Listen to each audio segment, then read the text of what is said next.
Hi, everybody. You're hanging out with Alexander Turbin and Joe Leonardo. This is Comic Books from Coast to Coast, and we're looking at some old school comics from classic 1986. And everybody was out there creating their own comics and doing their own thing. And one of the great things about 86 is just all the original stuff that was happening that people were finally challenging the big two. What's going on, Alex? Hey, not too much. Yeah, I think 1986 might be the best year for comic books. I mean, you had Dark Knight, Watchmen, Born Again, just so many things. X-Men was going on. So there's so many awesome stuff that was going on in 1986.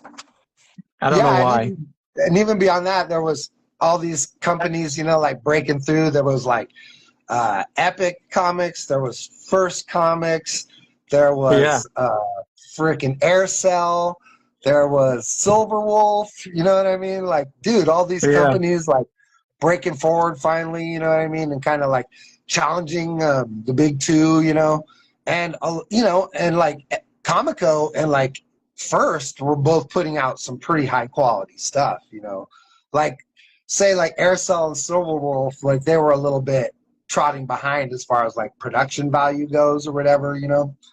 But like Epic and First and Comico all did. I mean, Epic was actually a thing of Marvel, I think, or DC. So I guess maybe that doesn't quite yeah, count. yeah, But, yeah. but But no, you also had what was that other one that Tim Truman was a big part of? Eclipse. Eclipse well, was that might be what I was thinking of as Eclipse. yeah, Yeah, yeah, and yeah, for sure. You know what I mean? Like it was just super fun. Like books like Grim Jack. You know what I mean? Like they yeah, really yeah. looked very professional. Dynamo Joe. Uh, what was that one that everybody liked so much? Mage. Um, Mage is awesome. I love Mage. yeah. Yep. Anything Matt What? Wagner. Yeah. Who was publishing Mage? Was that That was comical. that was Comico? Okay, I was thinking that Or might have been or Eclipse. Kamiko. Kamiko, I don't depending know. on who you are and how you say it. Do you Yeah. remember Roach Mill? Yep. Yep. Um, Dude. I think his brother, the guy that did Roach Mills, his brother, taught at Cubert's, and everyone was saying that he was super jealous of his brother's success, Is that which right? I can kind of understand that.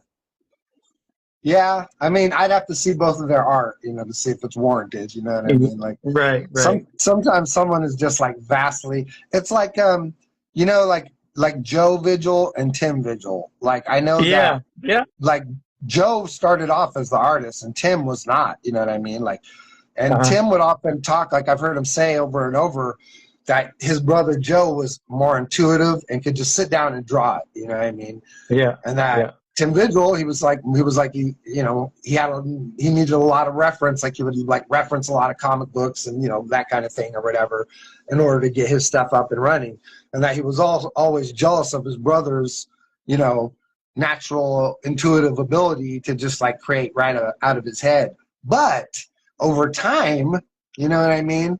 Like Tim's stuff begins to look vastly superior to his brother Joe's stuff. I think they're both awesome. I think they're both I mean, they awesome. are both But good, yeah, but you're I right. You're mean, right. dude, Tim come is. on. Tim Vigil is way better than Joe Vigil. I mean, Yeah. it might just be Yeah. the simple fact that Tim draws all the time for a living and Joe just does it, Right. Right. That could sporadically, definitely be it. whenever the mood is right or whatever, whenever the moon is full. I mean, I don't know the guy. I wish I did. They live not that far, or at least they used to live, not that far from me. You know what I mean? I've Oh yeah. often thought times about like how I might like get a hold of him or something. Like I don't even think I follow him on Instagram. Really? I follow. Yeah, I follow both of them. Joe did a piece for one of the calendars that I did, which was pretty cool. Oh man, is that right? Yeah, he did That's like wild. did a Viking warrior, and That's I amazing, dude. printed it up as a poster and sent it to him, and along with the calendar. So yeah, that was really cool. Dude, that's awesome. What So a gig. yeah, it's pretty badass. I would want him to do Dog or whatever. You know what I mean? Like that's the Yeah. one. Like that he's like super famous for. Like. But yeah, man, they're both awesome. I mean, super talented dudes. Not like this guy right here, Barry Blair, man, who just came out of I've always been a Dungeons and Dragons kid. Were you a Dungeons and Dragons kid growing up, Alex? I didn't really have the friends that played Dungeons and Dragons, so I was like one of those wannabe Dungeon Dragon kids, pretty Aw, much. that Yeah. sucks, dude. I'm sorry to hear It's that. yeah, it is pretty sad because it's definitely something like I've played D&D, several times, but Sure. not like in the like not like Stranger Things way that I would have wanted to. Oh, that's too bad because that's exactly how we played. You know what I mean, dude? Like, Yeah. and Yeah. we had some games that went on for like a year and a half or something like that. You know, and I was Yeah. the dungeon master, which is one of the reasons why like I'm an adult storyteller or whatever. You know, even now, Right.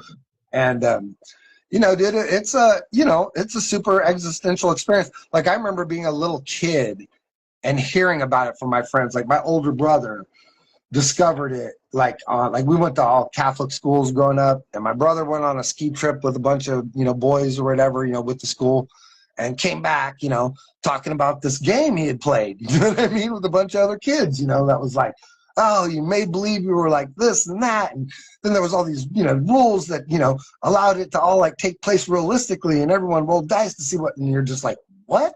You know what I mean? Like I was probably like in Right. fourth grade or something like that, and I was just like, that's amazing. Like how do we play this? Like let's do this right now. You know what I mean? But then you have to go on an adventure and go get all the stuff, like then we had to go to toy stores and like find, like figure it out. Like, oh, because first thing we saw was the books, like the Dungeon Master's Guide and the freaking, the Monster Monster Manual and Manual. Yeah. the Gods and Demigods and the Player's Handbook, which is the sacred books, you know what I mean? Like, Great. and and then like, I'm bugging my mom, like, oh, please, because the books are like 13, $14, and this is the 1970s, you know what I mean? Yeah. Like, my mom's not like rushing out to get me this garbage or whatever, So I'm doing chores and stuff, trying to get this stuff. And then halfway through collecting all the stuff, I find out there's an actual box set that has everything in it. You know what I mean? Then you got to Yeah. realign the whole thing. Like, oh no, I've already bought a bunch of this other stuff, because it was like there was Dungeons and Dragons and there was Advanced D&D, and it was Yeah. like, you had to have like the Dungeons and Dragons box set to kind of give you the foot on the ladder, you know what I mean? And Yeah. then Yeah. once you kind of learn the rules a little bit, then you could switch to AD&D, which was just the books. And then it kind of had like a looser guideline, for bigger like plots and that kind of thing. Like if you wanted to have battles and all that kind of stuff, with armies. Yeah. And super Yeah. fun, dude. I always thought it was so strange that they gave you dice and a crayon to color in the numbers. I always thought that Isn't was that the weirdest, Well, weirdest thing. dude, like all of my friends, like it was like the thing was you had to do all that stuff yourself. Like we would get grid paper, you know what I mean, and we Yeah. would all do our own character sheets. And you would want to be like, like there would always be one kid who was a better artist than everybody else, you know what I mean? And his character sheet would look so much radder than everyone. Like all of his stats would be done in calligraphy, and you know what I mean? Like he'd Yeah. have his perfect little drawing of his character on there and stuff, and you'd be looking at your paper just like, oh, I just drew inside the boxes, like I didn't even do anything, you know what I mean? Like go back to my house that weekend and be like fully trying to like get my character stats looking all freaking sharp like Derek's did when he came to the game. Freaking Derek. Yeah, but yeah, dude, like this thing enchanted me like when I first discovered it. Like as a kid who grew up like with Elf Quest was one of my big things, and I've talked to you about that like again and Yeah. again. Like the and then Elric too, because like I discovered Elric. I literally discovered Elric through Dungeons and Dragons, coincidentally. Yeah. Because in the original version of the 1970s, like first printing of Gods and Demigods, the Michael Moorcock mythologies were included in it. But at some point there was a licensing dispute. Like I think they put them in there, but they didn't pay the Michael Moorcock Foundation for them to be in there. You know what I mean? And then Yeah. they got Yeah. wind of it or whatever. And then Yeah. the second printing, he was gone.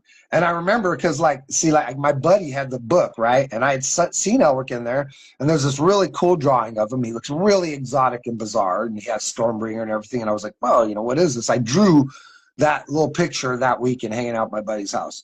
And then I was like, okay, I need to get this book so I can know all about these characters. And then when I went to go buy the book, it wasn't in there. And I was so confounded. It was like, at the time I thought I had imagined it all, you know what I mean? Yeah. Because it was like just not there. And it just didn't make Yeah. any sense to me. You know what I mean? Like, how is it not there?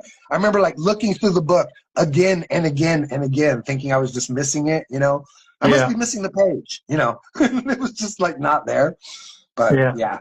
Anyways, you know, my buddy turned me on to the books after that, and you know, so on and so forth. But yeah, this character, like, I mean, the Hawk character, like, there's something about him, like, to me, like, this is just one of those things that just like hits every aesthetic point for me.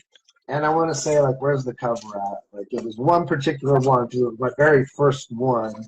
Yeah, it's this one right here. Let me put my light out there so you can see it. And What number is that? this is number 3 of the original series or whatever, his very first black and white run or whatever. And just that out, this cover, I just remember fully caught me, man. I was just like, wow, look at that. You know, I remember the giant broadsword that's literally as tall as the character that's holding it, maybe even a little taller, you know, like, because that's like kind of how I always imagined Stormbringer was in my head, you know. And dude, it just like there's something about it that just like it's so like raw and visceral to me. I don't know exactly why. And then, you know, you like hope with your heart of hopes that when you open up the book and look inside it, that the art's going to be as good. You know what I mean?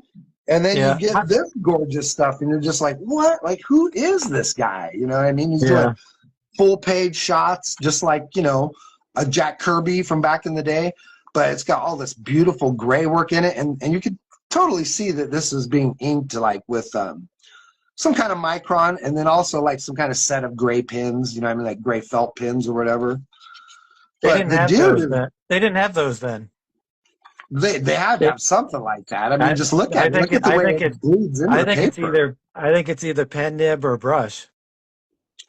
It could be like, I mean, some of it is like Zipatone or whatever, but most of it looks like, then, you know, I mean, I guess it has to be gray wash or something like that. You know what I mean? Although this stuff up here, man, I don't know, dude. Like it looks like you can even see where the ink is overlaying on itself. You know what I mean? Like when markers cross or whatever. But I don't know. I could be wrong. Like just some of these. Who knows? Because it could be. It's not airbrush, because this stuff is definitely like he went heavy into the airbrush after a while. Well, see, you know, I think there's two different artists. Unfortunately for me. You know what I mean? Like I don't like look at your thing, because I don't think that's Barry Blair. I think that might be Pat McEwen. No, this is Barry Blair. See? Does it say art by Barry Blair? Story and art, Barry Blair. Yeah. Huh. But I mean, this is later on. This is. I was going to say he must be cranking those out fast, because the stuff over here looks way better. You know what I mean? Oh, this is 88. This is 88, and if yours is 86. Yeah, this is 86. So, I mean, But this is also, because it's 15 and a half, they were putting 2 books out a month. I don't know if Barry Blair was doing both of those. See, that's what I mean. I was thinking it was like the other guy was Pat McEwen, because like they, you know what I mean? They both share. They're like me and you on freaking Alliance. You know what I mean? Like one dude handles so many pages, and the other dude handles the rest of the pages or whatever. But I think their art is kind of different. Like this looks like it's all Barry Blair to me. But I know some of the other ones, like you could kind of tell when the pages are split up. You know what I mean? Like because the other dude draws good, but it's just slightly different. You know what I mean? It's just like the heads and the structures look a little bit different and stuff. Like, look at that right there. That's super cool. Like, what is that? Is that Shadow Market? This is Samurai. Oh, that's Samurai. Okay. Dude, you know what I was, I was like, I was looking at, and I was just kicking myself because I remember seeing it on the shelf, but I never bought it, was Dragon Ring. Dragon Ring? Do you remember Dragon Ring? No. Oh my gosh, dude! Like, some of these books, you know, there's like some advertisements in it, and it looks stunning.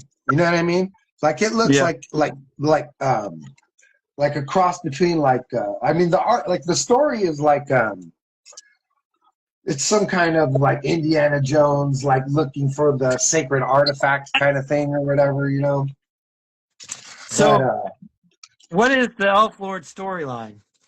I was just gonna say that because I had read like three of these last night, you know, and that's kind of where my point was at the beginning, was just like how enchanting this stuff is and how like it is like the evil sorcerer versus the good king, you know what I mean? And the evil Yeah, sorcerer has kidnapped the princess, you know, and freaking holding her captive, you know, and snake guards and freaking, you know, all the elves have been, captured in the dungeon, and one hero left to save the day, you know what I mean? And yeah, his little yeah. buddy is the sorcerer's apprentice, you know, who's still, you know, a, sort of a bumbling orco, but, you know, is learning his, you know, feet and is clearly going to be a, you know, Gandalf the White when he grows up or whatever, you know what I mean? And it's Yeah. just got a really simplistic story, but it's real. The characters are really like, you know, I mean, all the classic stuff. This, you know, this guy Brollo, who is the comedy relief, and um, what's her name, Clean Leaf, or what is it, Leaf Spirit or something, and she's like, you know, the classic like Valeria, like, you know, super tough chick that, you know what I mean, is like ultra beautiful and like knows Right, everything, and, you know, is like right, that right. classic leader or whatever, and you know what I mean, like all the tropes are That's a great there. page. Yeah. It really is, dude. I think Barry Blair's best thing that he can do is action in the moment. Yeah, Like this stuff see right that here. was gonna, that's where I was getting with all. I was like, it has this really great sort of classic hero's journey kind of story. You know what I mean? Hawk is this like he's like this aristocrat or whatever, you know what I mean, who's now on the run because like, you know, his whole side of the kingdom is under assault from this like dark wizard, and you know, he's, you know, the hero of the kingdom or whatever. But most of the book is these beautiful pages of sword fights, you know what I mean? You get these beautiful Jack Kirby style, you know, like sword fights or whatever that really just like flow gorgeously, and you can really see in your head, like, can you see this shot right here of this like Yeah, tower yeah, or whatever, you know, yeah, like, yeah. That tower's awesome. dude, it's so cool looking. And all this just done Yeah. in black and white with like, you know, soft grays and line work. And it's curious. I think I like his earlier work better than this stuff. I think he's That's what I'm relying too saying, dude. much. Think he's Because relying these too are, much on the airbrush. yeah, and too much on the coloring, or yeah, the airbrush. Yeah, you're saying, like, yeah, like the Yeah. dimension he gets from it or something. Because like, I mean, like, look at, I mean, you know, he's just doing these big, bold pages, you know, and look Yeah. at the, you know, the beautiful angle on this and the beautiful angle on the characters. And I mean, you know, it's really gorgeous stuff. I mean, I was, you know, at the time when I was a kid, I was so impressed by this stuff. You know, like I would Yeah, just that's awesome. ill to be able to draw this good at the time. You know. Something though, something in the back of my head because he devolves, into this almost child pornography I kind of wonder. drawing, and I wonder it's if it's like just a speed thing. You know what I mean? Like if he's just trying to go that, like maybe because just like you said, he's doing two I books or don't think whatever. so. You I don't think don't think so? so. I think this is because I mean he does literal pornography later on after he does this stuff, Is that and right? Oh, yeah, Barry it's Blair. I can't remember what it's called. Cherry? Does he just do cherry? Well, I he may have. I mean, I I have a lot of cherries.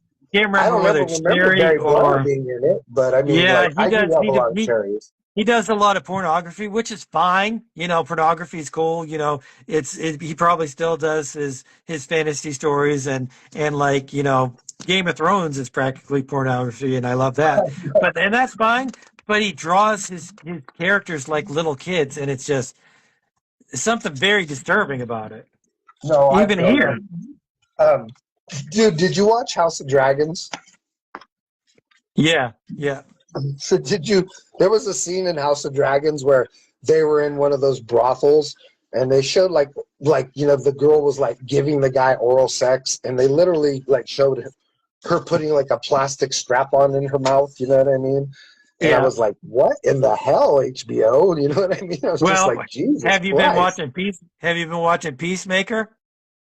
Um, I did. You Like talking about like that orgy like scene at the beginning or the whatever? first episode is like Yeah, he throws an orgy, and it's literally yeah, they show everything, yeah. everything. I know. So There's yeah, a it lot of limp penises walking around in that yeah scene. That's for sure. yeah. So they're doing their thing, I guess. But See, like this is just a little bit too much.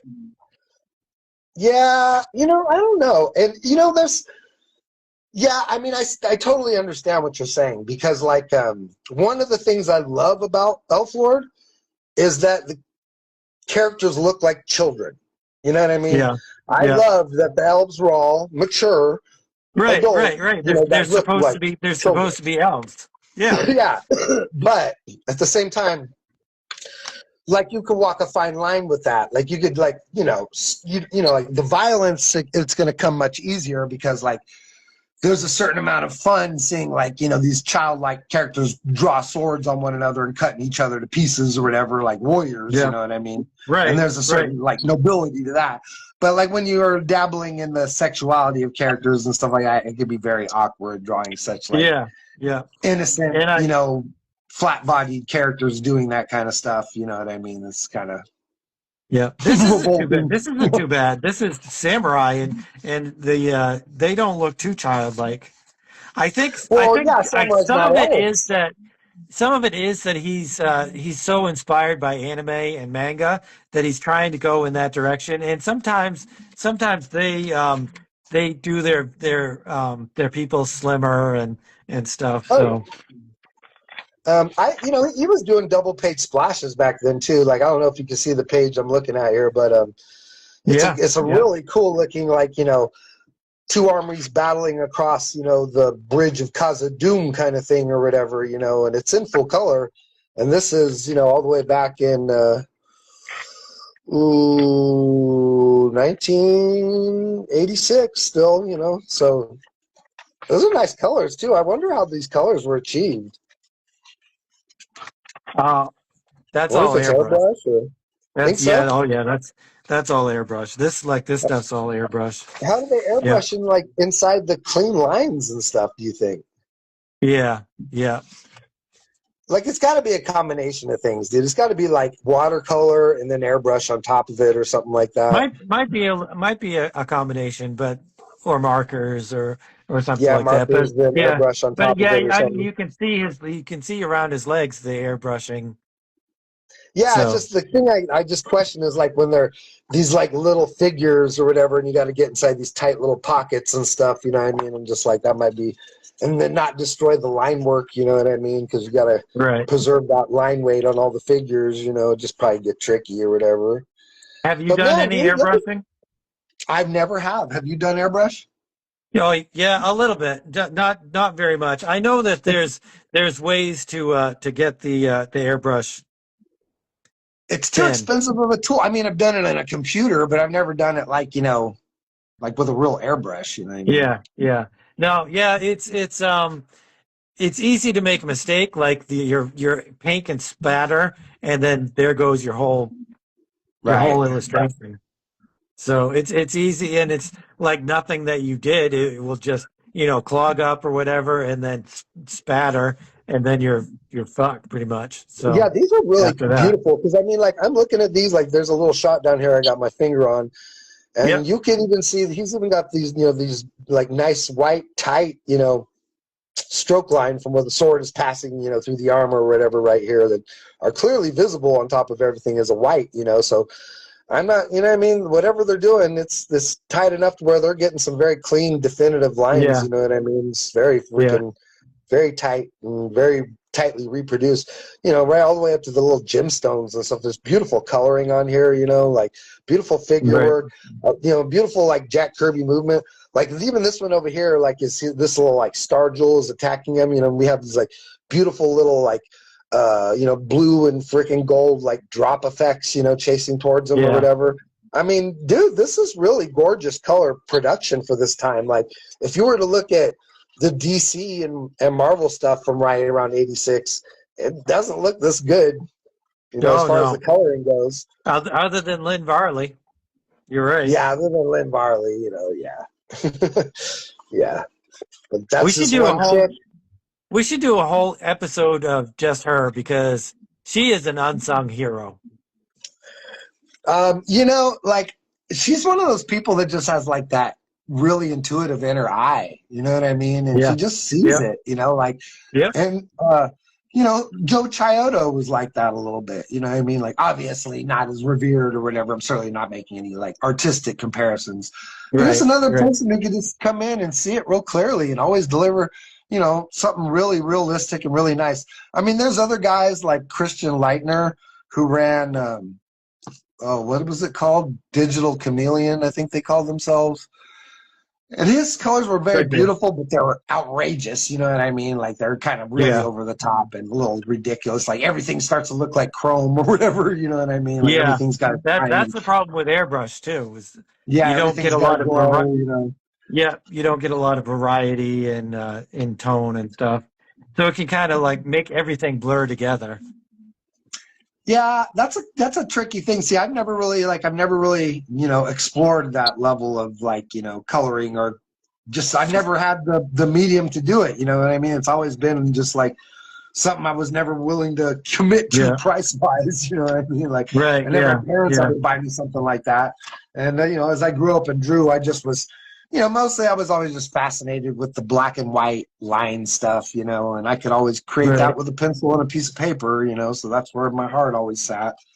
But it's cool to explore the color stuff, which, I really have only started to do recently. As a kid growing up, I never really, other than coloring in a coloring book or something like that, I never Right. really colored my art or explored that level of thing. Like I never painted Yeah. or anything like that, or, never was really like, oh, look, I created this. Now I want to color this. Like that was never, Right. something that was on my agenda. Or when did you start coloring your stuff?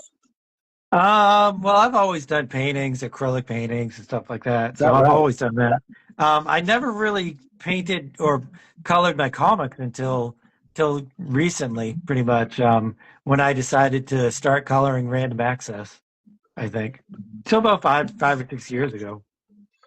5 years Did you ago, I would say. struggle with making decisions and stuff like that with coloring once you started doing it? Are you starting to Uh, settle in? Like feel like not you got not your own so much color palette now?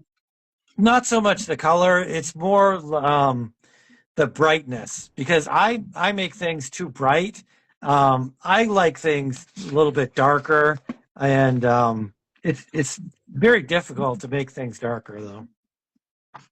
Right. You need to start off with something a little darker than brighten it up or whatever. Yeah, yeah,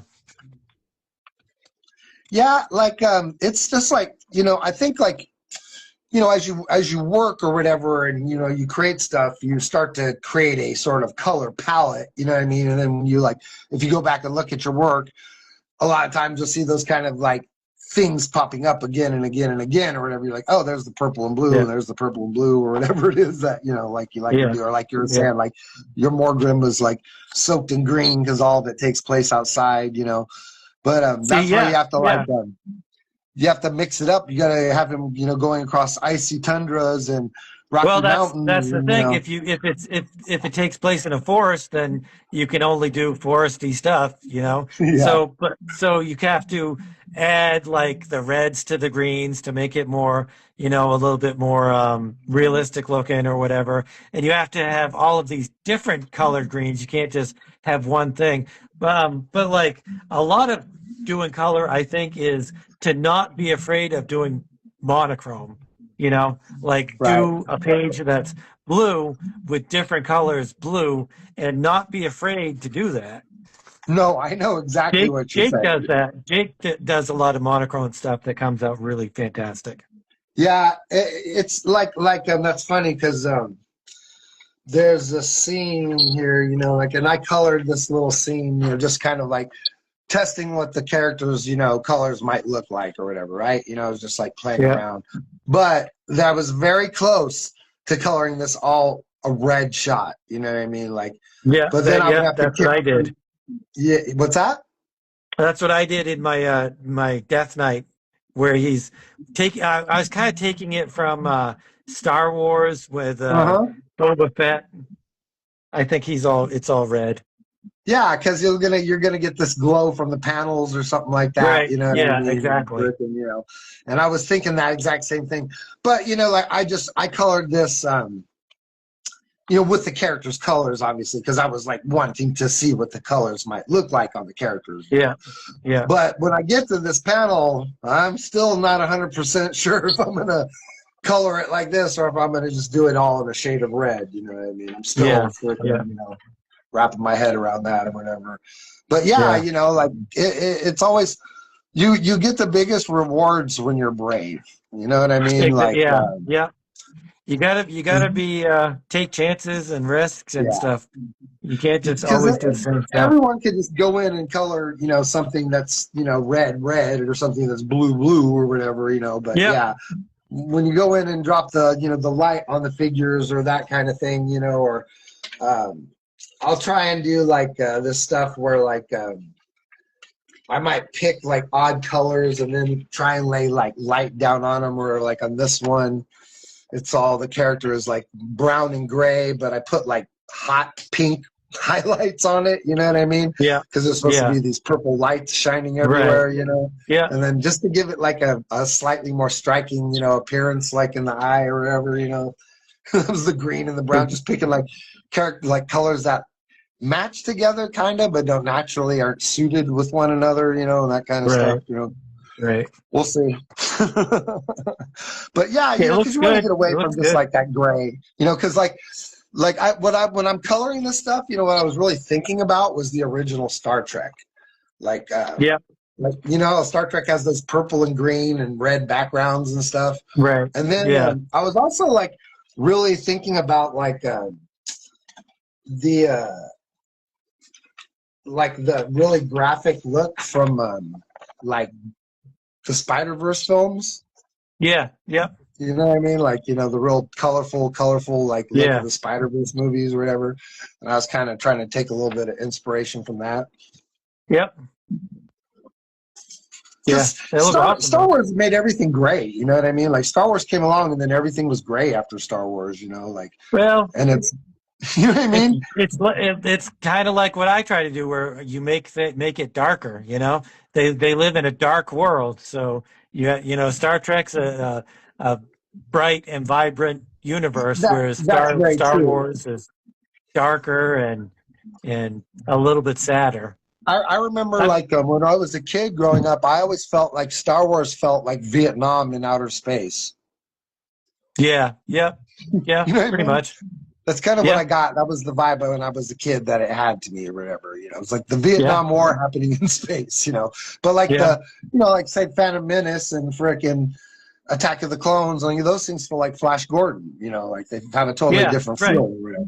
Right, but that's because they're the prequels and they're not in the rebellion and all of that stuff Yeah, hasn't yeah. happened There's yet. that So sensibility to it. It's like you got to think about it. It's like those, like the ships in the prequel films are like Duesenbergs and Packards. You know what I mean? yeah, yeah, They're like your early cars that were built beautifully and for luxurious life and for all this yeah, money, and it's like the Great Gatsby time in the frickin' in those yeah. first few And they're films. they're You know what I they're mean? Like, new and shiny and bright everything because is handmade and everything is like artistic and beautiful or whatever. yeah, And then by the time you yeah. get to Star Wars, like A New Hope, it's just like those ships are all being stamped out on like a assembly line. You know what I mean? Well, I think they're cobbled together by the rebellion, or they have blast marks all over them, and Well, they're yeah, I'm just saying, worn like, and but they feel like, they just feel, like the X-wings, they don't look like the Imperial, like, fighters, like those Y right. fighters that they fly, Yeah, in the first films or whatever. Like, they're just like,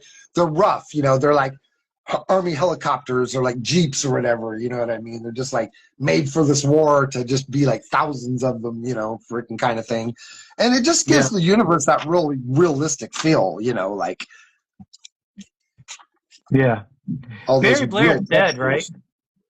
I don't think I just looked it up. Pat McEwen is dead, but Barry Blair is still alive, I believe. I'm quite sure Barry Blair passed away. Is that right? Because like I was I'm googling quite it, sure. and on the Wikipedia had him in 2016, like moving back to Canada and working as Yeah, a yeah. art No, I as a think art. no, I think he died of cancer. Well, the other Not guy definitely did. not Pat that McEwen like did maybe for sure. 2000. Yeah. Yeah, it's exciting. They said the other dude died like a few years. I guess like just like a few years ago or something like that, 2018 or Yeah. 2019 or something like Look, that. we could join the Elflord fan club, the official Well, Elflord fan club. you know what, dude? Like when I'm or like in my in betweens or whatever, like I'm working on something that's going to homage Elflord. You know what I mean? Oh yeah. I'm working on a fantasy character. Like the working name right now is freaking the White Crow. Um, Well, that's cool. yeah, it's like right, White Crow, like wielder of the Windblade is what it's going to be called. And yeah, it's just going to be like something that could exist in the Morgrim universe. You know what I mean? Or in like that kind of Do like you fantasy hey, world. hey do you want it to be in the Morgrim universe? I got a map Well, and of I course, it's got gonna like be. It's got to be part of that stuff. He's gonna be, part of the elf lore, that kind of thing. You know what I mean? He's gotta, what I mean? Like, we do all this stuff together. And I just want to do. I want to have a fantasy character that I could do, like a sword and sorcery character that I could do. And yeah. just as Yeah, something I hey, could turn to. You know what I mean? When I want a different flavor. I'll send you the map, and I don't have everything named yet, so you could come up with some names.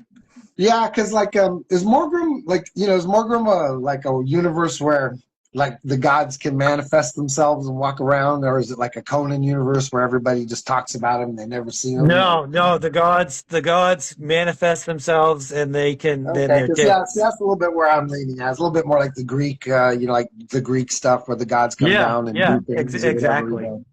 exactly, Yeah, exactly. because I just really like, man, I'm just a big copycat, Alex. You know what I mean? I just like it's like But I you want make to things draw better. Elric and I want to draw, Elflord, but I can't, you know what I mean? So I got to create something that's like Elric and like Elflord so I can get that out of my system, you know what I mean? Yeah. Just No, I like hear say you. we're working hard on all of our stuff and you're kicking ass over doing Morgrim and you're always working on, the latest random access and you're getting all kinds of great, contribute stuff from, all kinds of Yeah. great Oh artists. I yeah. mean, it's really been a plethora lately. And I think that's really like a bounty for you. You know what I mean? Like, I don't know why everybody was out there and trying to make their own weird things, instead of just all working together on something like this. Like why did we even ever make funk to begin with when there was random Well, access? You know what I mean? funk. Yeah, I should have. I thought funk would be a new thing. Of course, I didn't want it to be funk, obviously, and Right, you I know. you didn't I'm like just that either. saying But exemplary. I thought I'd have time enough to do both, and since I couldn't do both, then random access is the thing. Yeah, I mean, random access is the same thing as funk. It's just better, Yeah. like it's been Yeah. around longer, it's more established. It allows all Yeah. those guys to still express all the same stuff they would have in funk. And Yeah. it's more unified now, you know what I mean? Because now there's not random access and funk dividing up all these people's Right. thing, you know what I mean? Right. Right. All these people who want to see their work published have an access to get, even if it's a page, even if it's a panel, whatever, Yep. fake ad, anything they've done, painting, a cool, whatever, and it's really awesome, for people to have that avenue to just be like, hey, I did something. I'm going to give it to Alex. It's going to get published. I Yep. don't even Yep. necessarily have to buy a copy, but it's going to be out in the world and other people are going to be able to get it. You know what I mean? Like, that's really Yep. awesome. And I'm just glad to see that it's being more unified now and that, all the work of all the different artists that we work with seems to be sort of pouring, into that centralized area. And it's a good thing. I would imagine you're probably building up quite a bit of reserve of work at this point, like where maybe you That's have. that's what I'm hoping to do. Like the first month it wasn't enough. People were like kind of straggling in, and they were, I was gathering together. But it's gaining steam, and every month there's more and more stuff, and that's why I tell people, you may do 4 pages, but I might only be able to put two in, or Yeah. something like that. I'll have to break it up, but it'll eventually be in there. Like if your stuff doesn't make it in this month, and it'll make it in that next month. So Is Paul yeah. Portjohn's Slug Boy stuff, is that going in here or is he doing that himself? No, he's doing that with something else. But I do have. Thought I'm maybe he was working doing with that him too. to make his own thing because he has a bunch of little IPs or little Oh, I know he stories does and like stuff. the taco guys and all that stuff. You Yeah, know, yeah, food yeah. truck So then guys. we're gonna add it all into one thing, which is part of what I'm gonna be doing with Comics Creators Marketplace. Is I'm gonna have a service where I print the comic book for the. It's basically gonna be print on demand. So anybody Yeah, can join. it's well, If you they know, have a comic book or not. that's a really cool thing. And a lot of these guys, they turn in a couple of pages, but over a amount of time, the couple of pages will add up. And then if they want, they could compile and have an actual, book to publish and that kind of thing. Yep. Your prices are very reasonable, incredibly reasonable. Anyone would be Yep. stupid not to take advantage of it.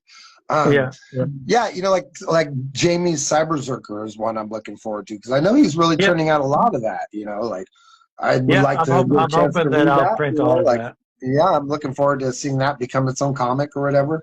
And yeah, just like that kind of thing. I really wanted, like I want to do it. I love fantasy and sword and sorcery. It's a huge thing for Yeah. me. So I want to create a character that's my own, original imprint and is a version of all the, things that all the Michael Moorcock stuff and all the elf crap I loved growing up and just finding different ways to homage all that stuff. But like, at the same time, you always have to be servicing your own ideas, because no one is really, no one can really express the thoughts that you have or, you got to create that joy on the page and share it with other people. And it's like, I appreciate all the different stuff like we get from all the different artists. Like Jamie is a little bit more like you or like but we have guys out there like Swayze who just likes to do random, like real different art stuff. We Yeah. have Paul, who is a dedicated underground, like comedy, satirist or whatever in the vein of like. I think of his stuff as um oh, what the hell's that show? The Office. The Office only Twilight Zoned. He's like Dan He, Klaus, but like one he, of those guys or whatever. right, Like but he adds like a little bit of our a crowd. fantasy. Yeah, Yeah, yeah, I mean, it totally adds does some his own fantasy thing. elements to it. It's got like a Yeah, bit more of a like his whole thing feels like it's taking place in a 1980s Sega Genesis commercial or whatever. You know yeah, what I mean? yeah, That, yeah. those way they'd have all those fast cuts and crazy characters, and everybody looks like they're out of freaking. What am I thinking of? Freaking what's the serial killer one with Woody from Cheers and his girlfriend Oh, and natural born killers. Natural Born Killers. You That's know one of what I my mean? favorite movies. It's a great movie. I'm just saying, like all Paul Cornjun stuff looks like it takes place in the Natural Yeah, Born yeah, Killers definitely, universe. You know what I mean? definitely could. Super cool. I mean, they all do amazing stuff, and it's like you know, in that group of dudes, like me being a superhero, like fantasy guy, sometimes I feel a little like out, I'm like Batman looking in the window, like out in the cold, but I Well, you appreciate shouldn't. all the art everybody does, and it's like, sometimes I question myself. I'll be like, why do you do all this stuff like this or whatever, or approach it this way?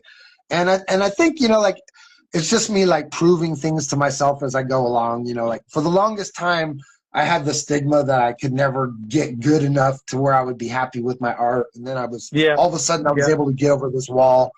And I was, once I did, I was super interested in drawing again. Then it was like, oh, can you get an entire book done? And then it's like, okay, that's a challenge. And then like you meet that challenge. And then it was cool to meet you guys, like, and all my online friends that all publish comics too, because everybody encourages everybody and everybody keeps yeah, everyone yeah. That's the on great thing. track, you know what I mean? And that's a really helpful aspect too.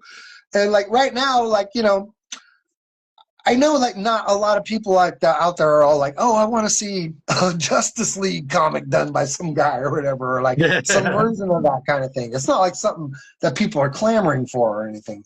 But there's just like a part of me that desperately wants to address this thing inside of me that says, I wish I could draw Superman professionally, or I wish I could draw Justice League, for one big story arc at least, you know what I mean?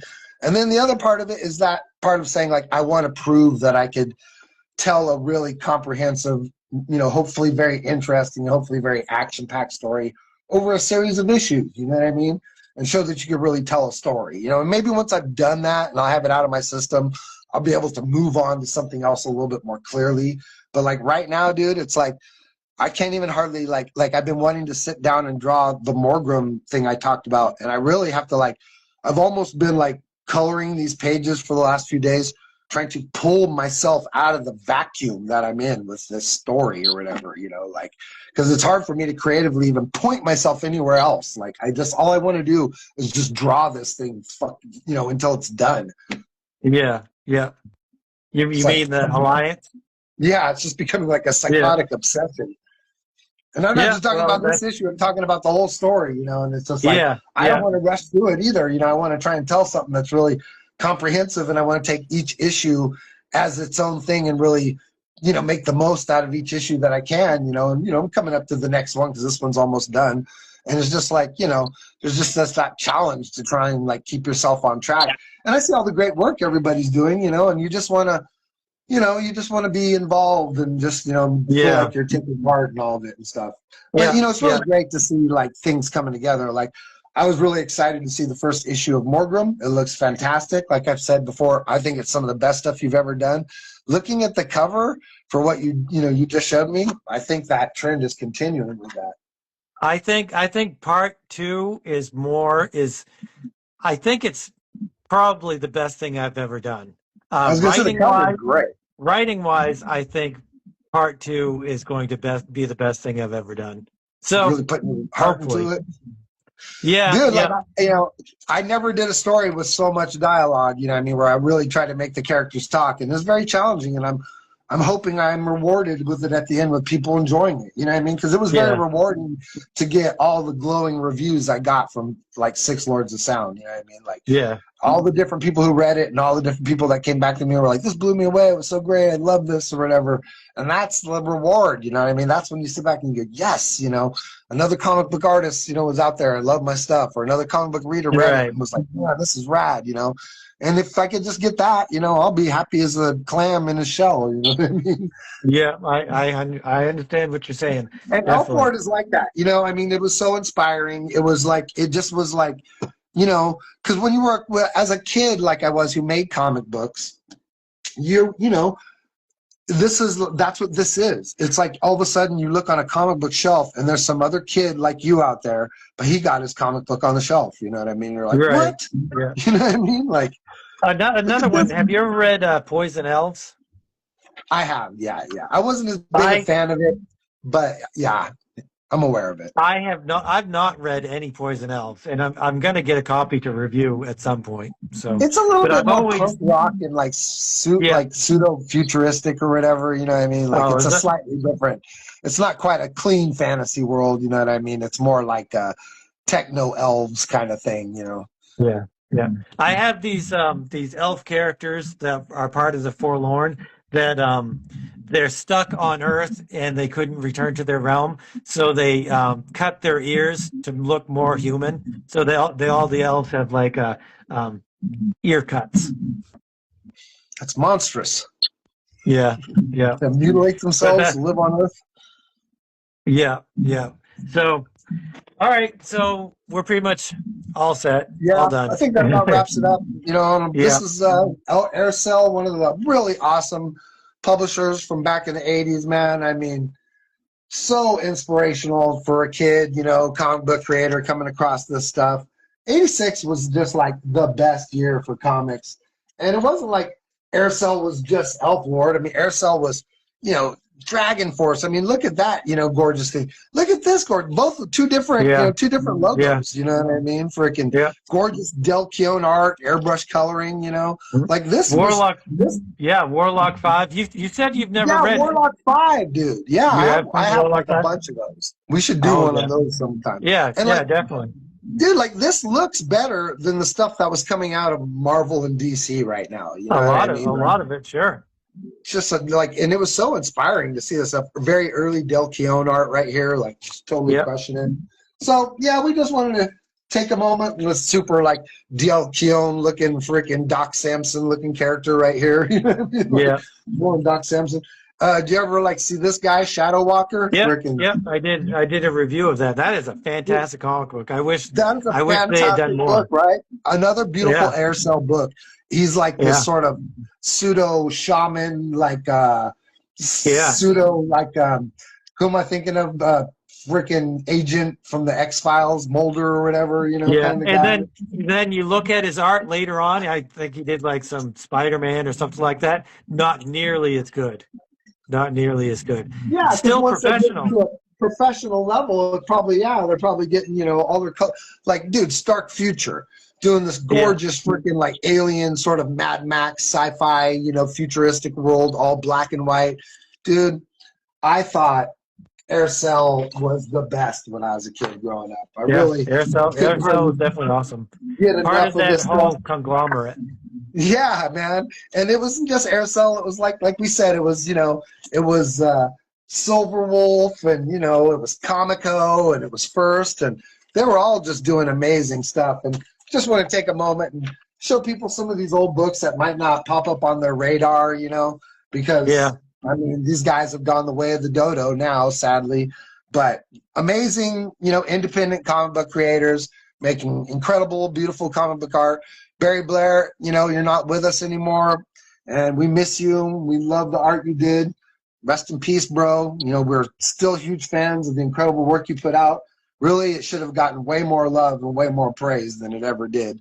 But yeah. this is the world we live in, and we're just taking a moment to salute the great work of Pat McEwen, Barry Blair, and the awesome work of Aircel Publishing. Anything else you want to show your books or anything before we get out of here, Alex? No, my biggest thing is Random Access is going to be doing Inktober. Have you ever done anything for Inktober, or are you going I to do never anything for really Inktober? have. No, I haven't really. Like nothing that I've submitted to somebody or anything like that. I think it was either last year. When did uh what's his name? Cartoons Kayfabe pass? Ed. Was that Well, it last was year or the year April. before? It was April 1st.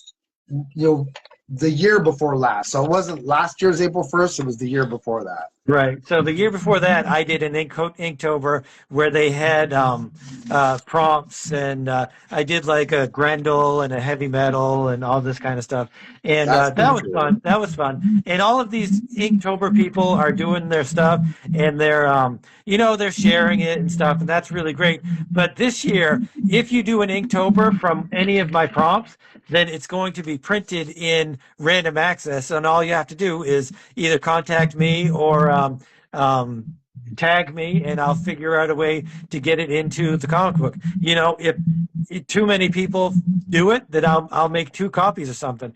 But I this is what. What's the deadline on that? Do you think?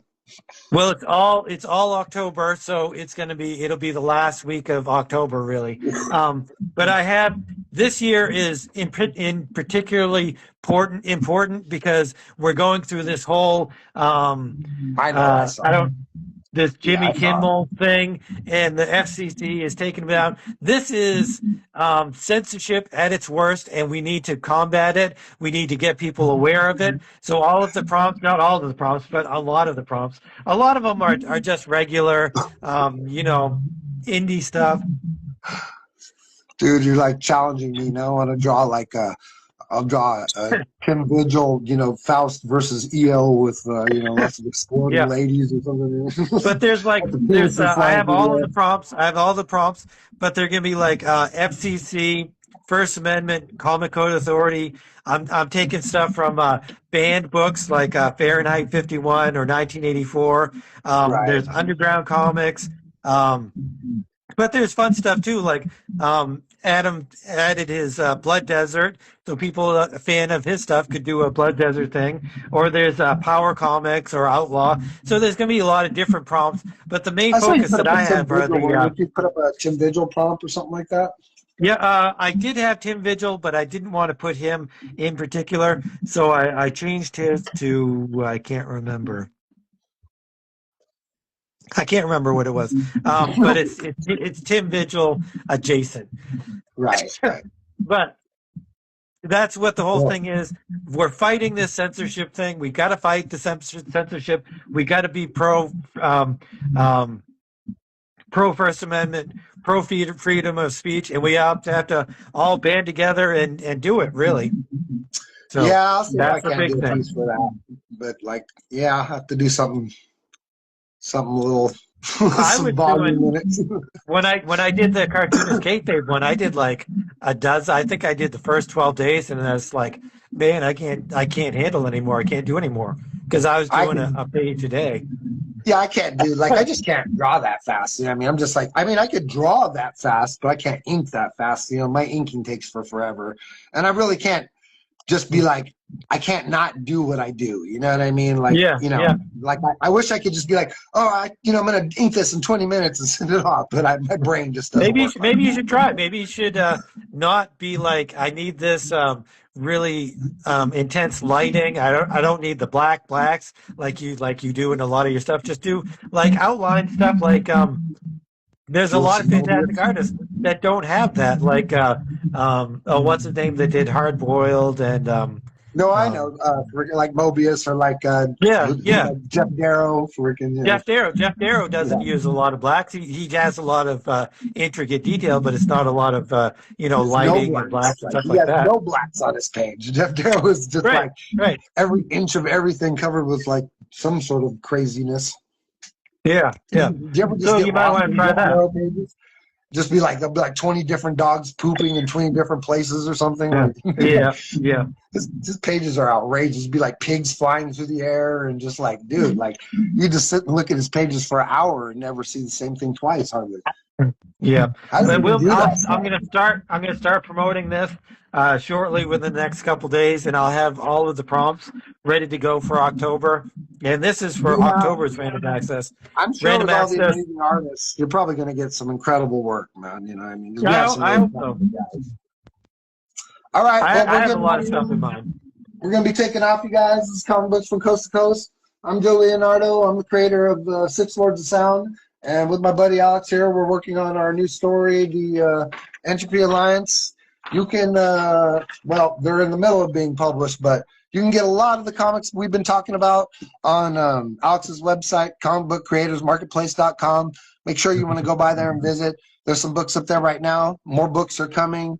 More publications are coming. And like Alex said, you're going to be able to get your books published there, like ready to print publishing. If you're interested in getting your stuff online and probably getting your stuff published, getting copies for you, getting copies for your friends, getting copies for when you go to your comic book conventions and just trying to move your material. You're probably an artist out there. You're working on stuff.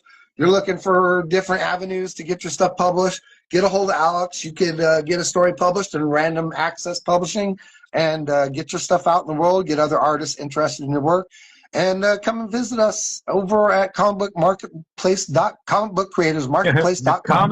comics And you creators will, you know, marketplace.com. not comic book creators, It's comics creators marketplace. comicscreatorsmarketplace.com. So not Yeah. comic book Yeah. creators No, marketplace. comics creators. Comicscreatorsmarketplace.com. Yeah. Okay, yeah, and definitely stop by and get to know Alex, get to know all the awesome artists that are collaborators, get to know all the really great dudes that are sending work into Random Access. Sign up for Alex's Patreon, watch the YouTube channel. If you're like this and stuck around to the very end, be sure to give this video a like and Phil Alexander a follow.